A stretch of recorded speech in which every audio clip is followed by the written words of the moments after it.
Once you're an Anya Hindmarch fan, you always are. You just always want to be part of it.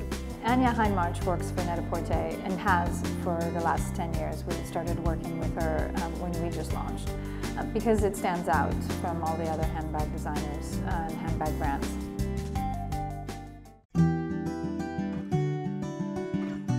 My love for handbags actually started as a child. I remember my mother at 16 gave me a handbag, one of her old handbags, and I remember how it made me feel. It was just really exciting, kind of made me feel confident. So when I was 18, I went out to Florence, which is very much the home of leather, and I actually found some craftsmen and a manufacturer and had some samples made of a bag that I had designed and took them back to London and sold them through Harper's & Queen, the magazine, and that was really the beginning of it all.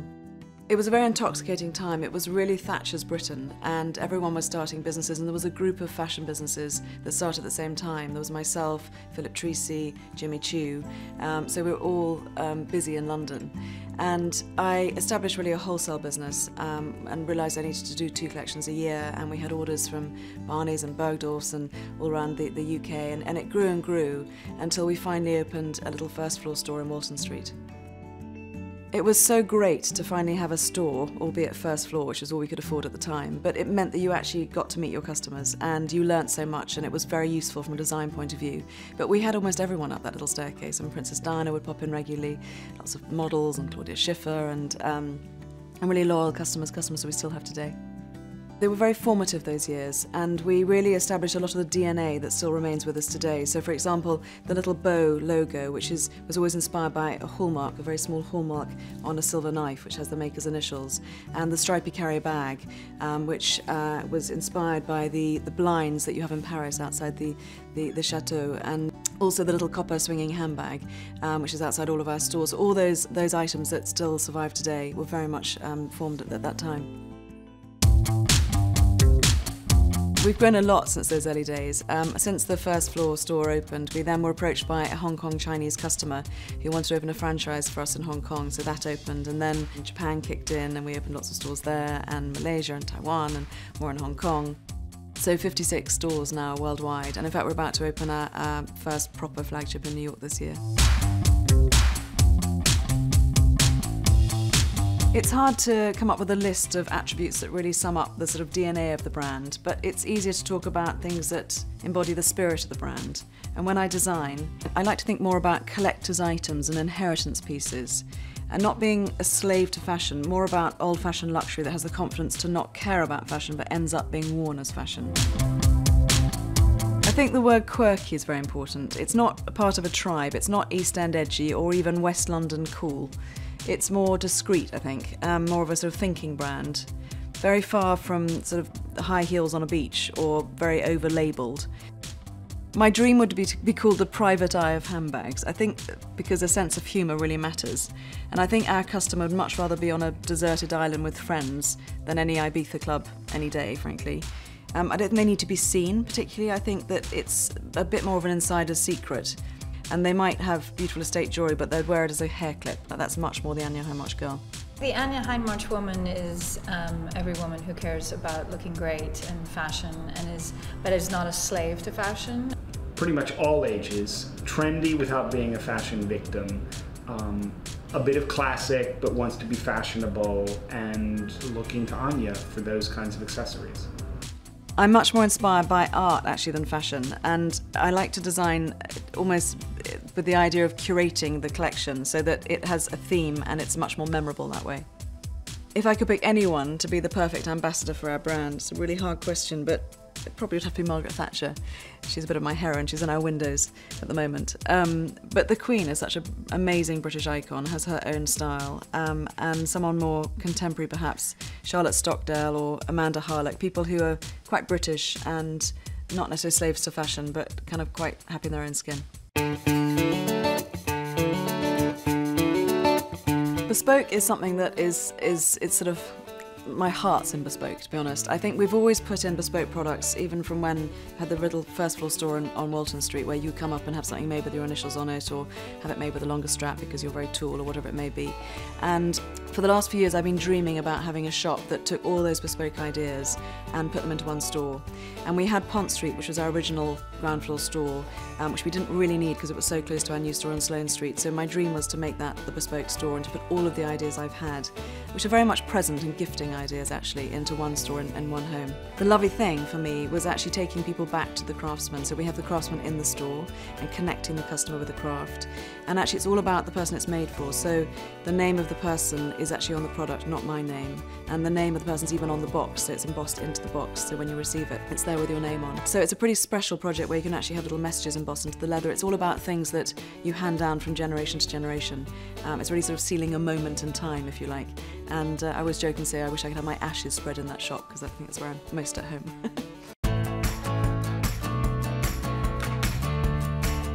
As we're an accessories brand, we don't typically do a runway show, but we have probably become quite known for our showrooms. And we always try and do something very British and quite special. So, for example, one time we took over a really beautiful old double-fronted pub, and we renamed it the Bag and Bottle. And we had it as our showroom, which had all the sort of Britishness and the sort of the humour in it. And what we love to do is to really play with the details. So, for example, we did really lovely warm pork scratchings and Anya's darts, and we had actually a pub quiz with Vogue, and we managed to persuade Barbara Windsor to come along and pull the pints, which was brilliant. It made my day. One of the showrooms we did was we found an old long abandoned underground station, the Aldwych station, and it's a really beautiful Victorian station just sitting in the dark. We opened it up and it was perfect because the collection was inspired by lost and found objects from the underground. And so we collated all these amazing objects, all colour blocked, and had a little Anya's kiosk in the corner like a proper old newsagent. And it just shows the Britishness and those levels in the design. So for the first time this season, we actually decided to do something a bit different, and so we actually went on schedule and we did our very first show. But it wasn't an obvious runway show. It was part inspired by Chitty Chitty Bang Bang and Father Christmas's workshop. The whole collection was inspired by an old toy shop, so it fitted perfectly, and I think just as a real step up for the brand. It was great fun and very impactful.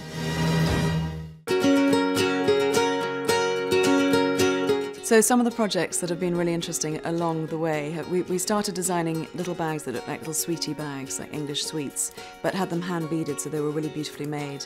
And those have actually ended up in the permanent collection of V&A, which is a real treat for me. And then we started designing bags that actually were inspired by old photographs. We've always been obsessed by old photography, but we actually printed them onto fabric for the first time, which is a new type of technology.